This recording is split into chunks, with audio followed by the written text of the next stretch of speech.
Presentasi Kabinet Natsir.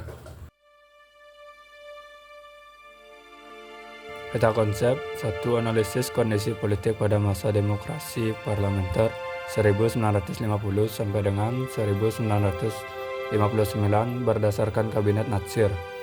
Yang kedua, analisislah perkembangan ekonomi, sosial, dan budaya pada masa demokrasi parlementer 1950 sampai dengan 1959. Masa demokrasi parlementer di Indonesia 1950 sampai dengan 1959 adalah periode yang penuh dinamika dan tantangan politik. Pada masa ini, sistem pemerintahan Indonesia menganut demokrasi parlementer di mana parlemen, DPR, dan kabinet memiliki kekuasaan besar, sedangkan presiden berperan sebagai kepala negara tanpa kekuasaan eksekutif yang besar. Pemerintah bergantung pada dukungan parlemen, dan kabinet-kabinet sering kali berganti dalam waktu singkat karena ketidakstabilan politik. Yang pertama, sering terjadinya pergantian kabinet. Periode ini ditandai dengan banyaknya kabinet yang terbentuk dan jatuh dalam waktu singkat. Terdapat sekitar 7 kabinet dalam 9 tahun 1950 sampai dengan 1959, yaitu Kabinet Natsir, Sukiman, Wilopo, Ali Sastroamidjojo, Burhanuddin, Harappa, Ali Sastroamidjojo, dan Juanda. Pergantian kabinet yang cepat seringkali disebabkan oleh konflik internal antar partai, perbedaan ideologi, dan ketidakmampuan mempertahankan dukungan mayoritas di parlemen. 2. Dominasi partai politik dan konflik ideologi. Pada masa ini, partai-partai politik memiliki peran dominan dalam menentukan kebijakan negara. Partai-partai besar seperti PNI, Partai Nasional Indonesia, Masyumi, NU, dan PKI memiliki pengaruh kuat, dan setiap partai membawa ideologi yang berbeda dari nasionalisme, Islam, hingga komunis. Konflik ideologi di antara partai-partai ini sering memicu perpecahan dalam kabinet dan parlemen. Perbedaan pandangan dalam isu-isu seperti ekonomi, agama, dan kebijakan luar negeri menjadi sumber utama ketegangan politik. Yang ketiga, ketidakstabilan politik dan pemberontakan daerah. Ketidakstabilan di tingkat pusat berdampak pada semakin melemahnya pemerintah dalam mengontrol daerah-daerah. Akibatnya muncul beberapa gerakan pemberontak seperti DI atau TII di Jawa Barat, PRRI di Sumatera, dan Pamesta di Sulawesi.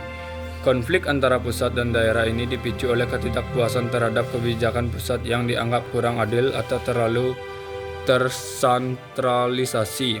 Yang keempat, krisis ekonomi. Situasi ekonomi Indonesia pada masa ini cukup sulit. Inflasi tinggi, nilai mata uang terdepresiasi, dan pendapatan negara rendah.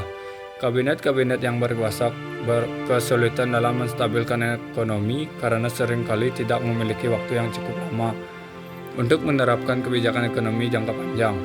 Kondisi ekonomi yang tidak stabil menambah ketidakpuasan masyarakat terhadap pemerintah dan mempengaruhi dukungan publik terhadap partai-partai yang berkuasa. Yang kelima, pengaruh luar negeri dan posisi non-blok. Dalam konteks Perang Dingin, Indonesia mencoba memainkan peran penting sebagai negara yang menganut prinsip politik luar negeri bebas aktif. Pada masa Kabinet Ali Sastroamidjojo, Indonesia mulai terlibat dalam upaya menyatukan negara-negara Asia Afrika yang menghasilkan Konferensi Asia Afrika pada tahun 1955 di Bandung. Meski berupaya mengambil posisi netral, pengaruh blok barat dan timur tetap terasa, dan perpecahan ideologi di dalam negeri pun kadang terkait dengan pengaruh kekuatan-kekuatan luar. Yang keenam, krisis konstitusi dan dekret presiden 1959. Pada akhirnya, ketidakstabilan politik membuat pemerintah tidak efektif dalam menjalankan fungsinya, dan dukungan untuk sistem demokrasi parlementer semakin menurun. Kondisi ini memuncak dengan dekret Presiden 5 Juli 1959, di mana Presiden Soekarno membubarkan konstituante, mengakhiri demokrasi parlementer, dan kembali ke Undang-Undang Dasar 1945. Pada Kabinet Natsir, Indonesia mengalami penaikan ekonomi yang menguntungkan dibandingkan dengan kabinet-kabinet lain di masa demokrasi liberal. Perang Korea yang pecah pada tahun 1950 mendorong meningkatnya pendapatan ekspor dan bea ekspor hingga pertengahan tahun 1951 terhadap komunitas perkebunan yaitu karet. Selain itu, pemerintah Nasir berupaya untuk mengatasi ketergantungan ekonomi Indonesia di perusahaan-perusahaan Belanda yang mendominasi sektor-sektor ekonomi strategis. Sumitro Djojo Hadikusumo, Menteri Perindustrian dan Perdagangan, mencedeskan Sumitro Plan yang dikenal dengan Gerakan Ekonomi Benteng bertujuan untuk mendorong lahirnya kelas pengusaha pribumi, mengubah sistem ekonomi kolonial ke nasional. Mekanisme yang diterapkan Sumitro dalam menumbuhkan ekonomi nasional yaitu dengan memberikan wewenang khusus pada para eksportir asal pribumi.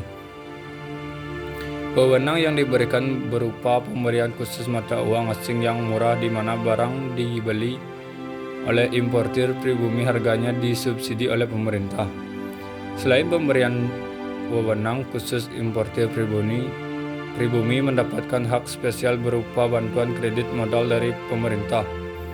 Gerakan ekonomi Benteng awalnya dinilai berhasil oleh pemerintah karena peran impor didominasi hampir 70% oleh pengusaha pribumi. Namun perkembangannya hingga tahun 1952 menunjukkan hal berkebalikan. Gerakan ekonomi Benteng dinilai gagal penerapannya karena mengakibatkan defisit anggaran sebesar 3 miliar rupiah. Penyebab gagalnya gerakan ekonomi Benteng diakibatkan oleh banyak munculnya importir hak pentas. Istilah yang merujuk pada importir yang tidak memiliki modal dan kemampuan yang mumpuni yang mendapatkan lisensi impor. Masa demokrasi parlementer menunjukkan perkembangan sosial budaya yang kompleks dan penuh dinamika.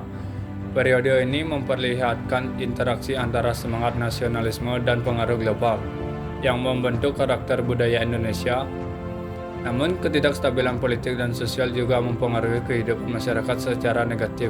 Hingga akhirnya Presiden Soekarno memutuskan untuk menerapkan demokrasi terpimpin pada 1959.